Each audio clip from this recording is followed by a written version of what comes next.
Ma vie ne roule sans loin de ta présence.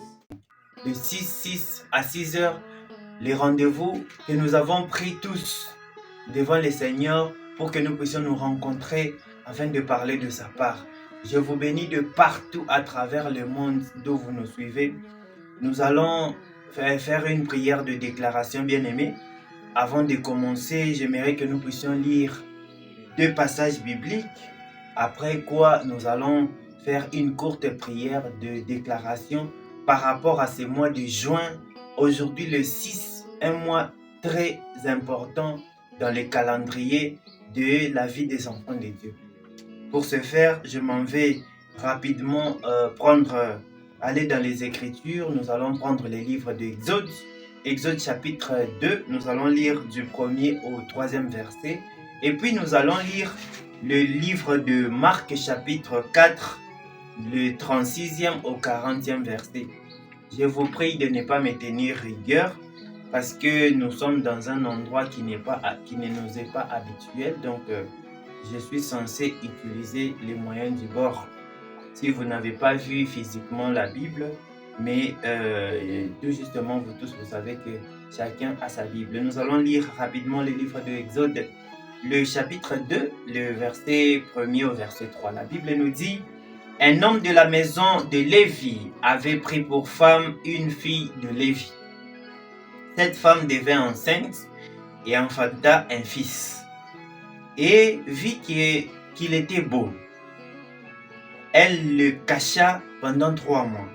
Le verset 3, ne pouvant plus la cacher, elle prit une caisse de jonc qu'elle endurcit et de bitume et de pox. Elle y mit l'enfant et le posa parmi les roseaux sur les bords du fleuve.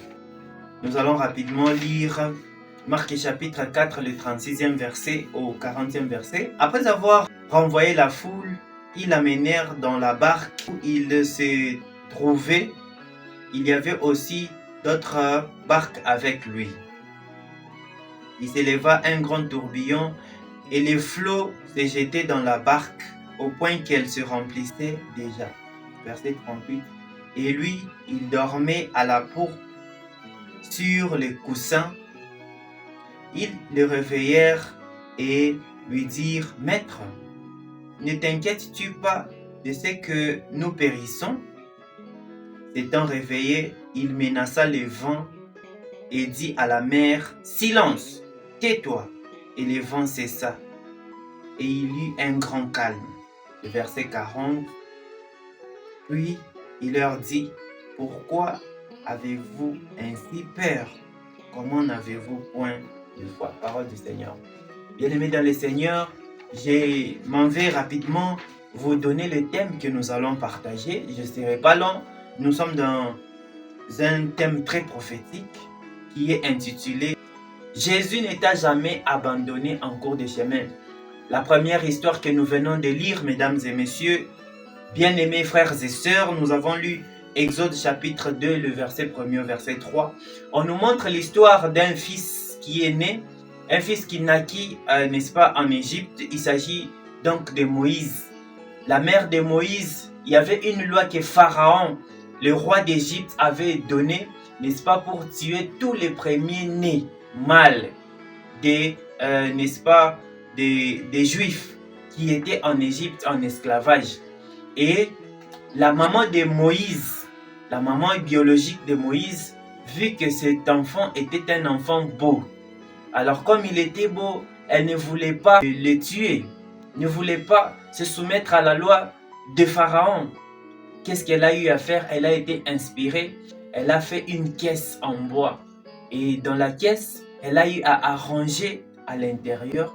Elle a pris l'enfant qui était beau. Après être né, 3 mois après, elle prit cet enfant, elle le plaça dans cette caisse qu'elle avait eu à fabriquer. Et puis la Bible nous dit que la sœur, n'est-ce pas, de cet enfant, Moïse, elle était en train de regarder qu'est-ce qui allait arriver à l'enfant après que la maman ait mis l'enfant à la caisse. Est-ce que l'enfant serait submergé par les eaux? Est-ce que l'eau pouvait, n'est-ce pas, engloutir l'enfant. Et pendant que la caisse était en train de flotter, la Bible nous dit que la grande sœur de cet enfant Moïse était en train d'observer pour voir qu'est-ce qui devait advenir à son frère. Mais bien aimé dans le Seigneur, la Bible nous dit que cette caisse fut, n'est-ce pas, dirigée vers là où la fille de Pharaon avait l'habitude de venir prendre bain. Et elle regarda de loin, elle observa, elle vit qu'une caisse était en train de flotter. La Bible nous dit qu'elle prit, n'est-ce pas, cette caisse et prit l'enfant.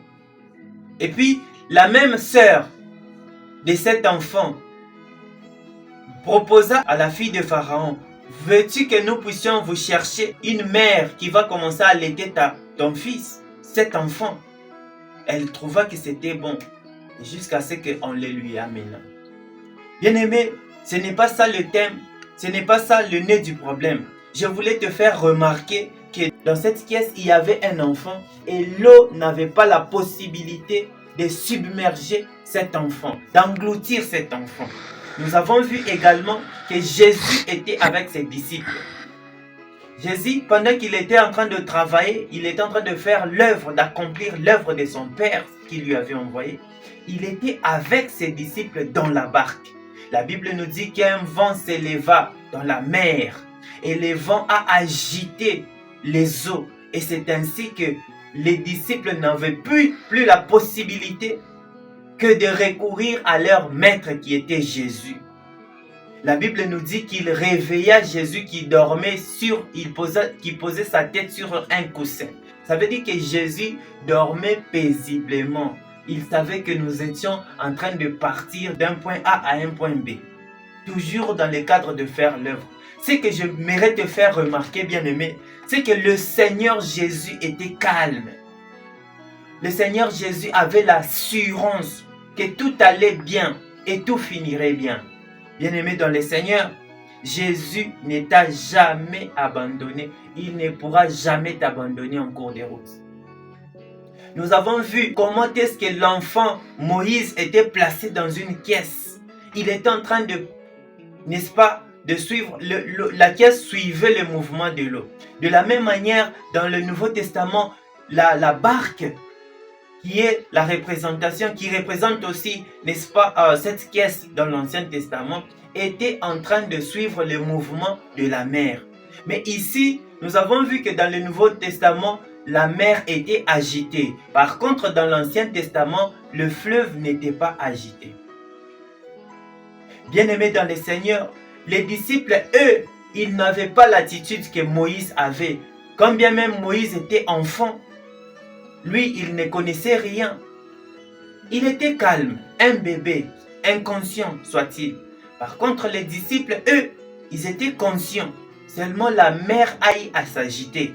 Et pendant que la mer aille à s'agiter, les flots qui, n'est-ce pas, étaient en train de déborder, ils étaient obligés de faire recours au Seigneur Jésus.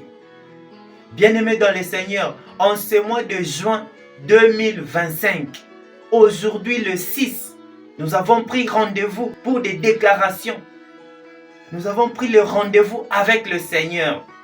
N'est-ce pas, tu as commencé cette année 2025 en te disant l'année est en train de suivre son cursus normal. Mais arrivé au mois de juin, tu vois que la mer commence à s'agiter. Tu vois que les problèmes ne font que s'accumuler. Alors que le début de l'année s'était annoncé paisible pour toi. Dans les affaires, tout marchait. Jusqu'à ce que tu vois que rien ne marche. Jusqu'à ce que tu vois qu'il y a eu un désordre qui est venu s'ingérer dans ta vie. Jusqu'à ce que tu vois que maintenant, tu dois faire recours au Seigneur Jésus. Laisse-moi te dire, bien-aimé, la Bible nous dit que la gloire de la seconde maison sera plus grande que la gloire de la première maison. Alléluia. Laisse-moi te dire que, bien-aimé dans le Seigneur, tu as bien fait de recourir au Seigneur Jésus. Figure-toi que les disciples dans la barque, ils pouvaient faire des techniques peut-être appeler les capitaines pour dire capitaine, mais tu ne vois pas que ça ne va pas. Mais eux, ils ont fait recours au Seigneur Jésus. J'aimerais que tu prennes la bonne décision d'espérer en Dieu.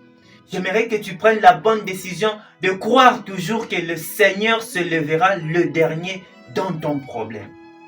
Laisse-moi te dire, bien-aimé dans le Seigneur, que ce mois de juin est un mois où tu dois activer la bénédiction de ta vie en appelant le Seigneur Jésus, venir, n'est-ce pas, prendre la direction, le contrôle total de ta vie. Un jour, quelqu'un a pris une décision de dire trop c'est trop. J'aimerais que tu dises là où tu es, trop c'est trop. Maintenant, il faut que le Seigneur Jésus vienne et prendre sa place.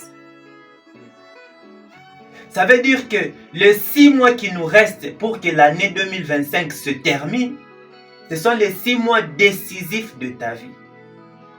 Tu dois avoir la conscience que le Seigneur Jésus doit être appelé, doit être réveillé, doit venir prendre le contrôle de ta vie. C'est pour cela, bien-aimé dans le Seigneur, tu as vu, n'est-ce pas, que l'eau était incapable, était impuissante face à cet enfant Moïse qui dormait dans la barque. L'enfant Moïse ne savait même pas ce qui s'est passé. Jusqu'à ce qu'il soit toujours dans les bonnes mains. Dieu a fait à ce que ta destinée, ton parcours de l'année 2025 soit un parcours glorieux. Mais seulement en cours de route, il peut y avoir une difficulté. La mer peut s'agiter. Gloire soit rendue au Seigneur. Ce qui est bien, c'est que toi, tu es avec le Seigneur Jésus. C'est lui qui a le dernier mot dans ta vie. C'est lui qui est capable de dire à la mer, tais-toi. Gloire soit rendue au Seigneur Jésus. J'aimerais que tu puisses associer le Seigneur Jésus. Maintenant, nous allons faire une prière. J'aimerais que tu puisses te concentrer là où tu es. Tu vas dire merci à Dieu. C'est lui qui a permis à ce que tu puisses commencer l'année 2025. Que tu puisses voir le mois de janvier jusqu'en ce mois de juin. Parce que lui-même, il nous amène à bon port. Lui-même, c'est lui qui conduit notre vie comme il se doit. Tu vas commencer à dire merci à Dieu. Seigneur, nous te disons merci. Nous bénissons ton Seigneur parce que tu as pris soin de nous depuis janvier jusqu'en ce mois de juin. Nous te disons merci Seigneur pour ta protection, ta sécurité. Nous nous rendons compte que beaucoup sont morts. Nous nous rendons compte que beaucoup ont laissé la terre des humains. Peu importe la fortune qu'ils avaient. Mais toi tu prends soin de nous jusqu'à présent. Nous sommes en vie. Nous sommes en bonne santé. Voici pour nous une raison Seigneur Jésus de te dire merci pour ta protection. Maintenant, oh Dieu, nous voulons que tu puisses remettre l'ordre là où il y avait le désordre. Les flots se sont levés. Satan veut détruire notre vie. La Bible nous dit dans le livre de Jean chapitre 10, le 10e verset, que le voleur ne vient que pour dérober, égorger, détruire. Mais toi, tu es le bon berger qui vient pour mettre l'ordre. Tu es le bon berger qui sait prendre soin de ses brebis. Seigneur notre Dieu, j'aimerais que tu puisses mettre l'ordre dans ma vie au nom de Jésus. Remets l'ordre dans la vie de mon frère. Remets l'ordre dans la vie de ma sœur. Dans le nom puissant de Jésus. Que l'ange de l'Éternel qui campe autour de ceux qui craignent Dieu les arrache au danger au nom de Jésus. Ce mois de juin, oh Dieu, nous proclamons, nous reprogrammons tout ce que le diable avait programmé. Nous le reprogrammons au nom de Jésus. Nous proclamons, Seigneur notre Dieu, dans les lieux célestes, dans les lieux les plus élevés, que l'ordre du Seigneur Jésus puisse revenir dans la vie de mon frère, de ma sœur, dans la vie de tout celui qui me suit à travers le monde par cette vidéo, au nom de Jésus-Christ. Seigneur, oh Dieu, en ce mois de juin, je te prie de te lever. De la même manière, tu n'avais pas abandonné les disciples qui étaient dans la barque. Seigneur, lorsque tu t'es levé, tu as eu à déclarer à la mer de se taire et le vent s'était calmé. Père, au nom de Jésus, je prie pour mon frère dans ses affaires qui voit le désordre. Seigneur notre Dieu, veuilles-tu ramener l'ordre dans la vie de mon frère au nom de Jésus-Christ. Seigneur, je te prie de ramener l'ordre dans la vie de ma sœur au nom de Jésus-Christ. Père, le mois de juin puisse obéir à ta parole, puisse obéir à ta voix. Seigneur, de la même manière, tu avais dit à la mer de se taire. De la même manière, ordonne, Seigneur notre Dieu, au désordre qui se vit dans la vie de mon frère, de ma sœur, de se taire maintenant et que l'ordre puisse revenir. Que sa vie, Seigneur notre Dieu, puisse refléter ta volonté au nom puissant de Jésus. Ta volonté pour les disciples, c'était d'aller jusqu'à bon port. Seigneur notre Dieu, nous te prions.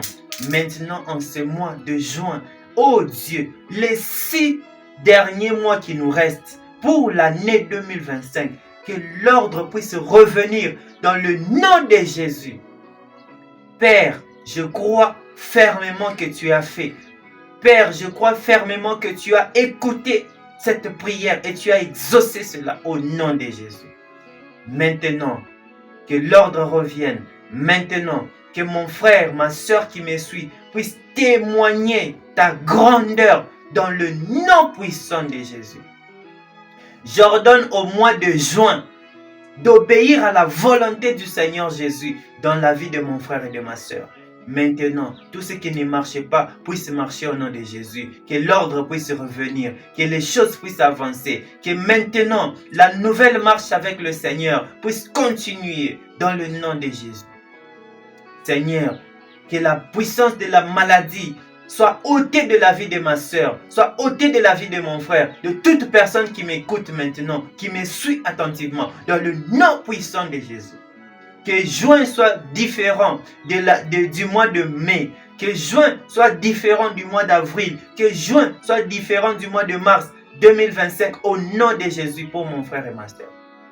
Seigneur notre Dieu, arrose la vie de ton peuple. Seigneur, bénis celui qui me suit maintenant. Bénis celui qui m'écoute au nom de Jésus.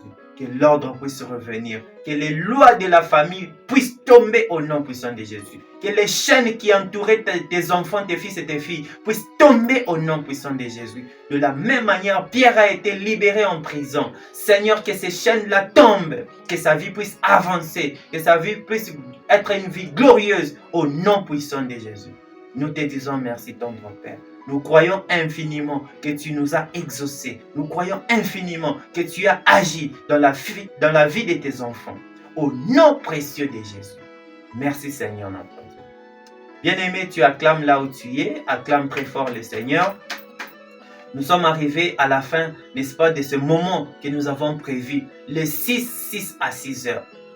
J'aimerais que tu puisses t'abonner. J'aimerais que tu puisses partager ce message. J'aimerais que tu puisses l'écouter et encore. Pour la gloire de notre Seigneur Jésus. Pour ceux qui ne me connaissent pas, je suis le pasteur Bertrand Mandé, le porteur de la vision du ministère puissant la vie messianique. Que Dieu vous bénisse.